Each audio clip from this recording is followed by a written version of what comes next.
Oui, une inflation à 4,9% en septembre sur un an. Résultat, les étudiants dont les parents n'ont pas les moyens de payer les études enchaînent les heures dans les supermarchés ou les restaurants.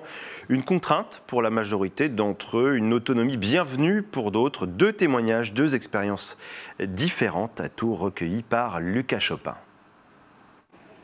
13h, Hans quitte la fac de Tours. Il s'apprête à débuter une deuxième journée. Je sors tout juste de cours et là je vais filer au travail du coup. Je prends à 13h30 du coup, donc j'ai 30 minutes de battement entre les deux. Donc c'est un peu le rush. Je suis prêt à aller bosser, ouais, c'est un rythme à prendre après. Donc c'est vrai qu'au moment de la rentrée c'est toujours un peu compliqué de se mettre dans le rythme et de retrouver ce rythme un peu soutenu quand même. À peine le temps de manger et l'étudiant en deuxième année de sociologie file au drive piéton où il est salarié. En accord avec l'université et son employeur, ses plannings sont souples et aménagés. Ces 30 heures de travail hebdomadaires lui sont indispensables pour vivre. Les aides de la CAF et son salaire lui rapportent plus de 1 500 € par mois.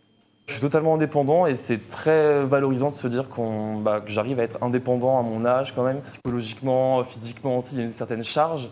Mais je suis plutôt chanceux comme étudiant et franchement je suis fier de travailler à côté de mes études. Voilà. Si Hans s'estime chanceux, d'autres ont plus de mal à concilier études et emploi. Johan a 23 ans, il est étudiant en 3e année de musicologie. Dans une grande précarité, il travaille depuis la classe de terminale, au détriment parfois de ses études.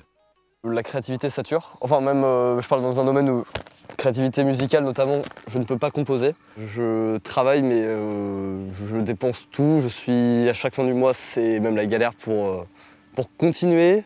Ah, le boulot c'est une nécessité, c'est clairement pas un choix. Les cas de Hans et de Johan ne sont pas isolés. Selon l'Observatoire de la vie étudiante, près d'1 jeune Français sur 2 travaille en parallèle de ses études.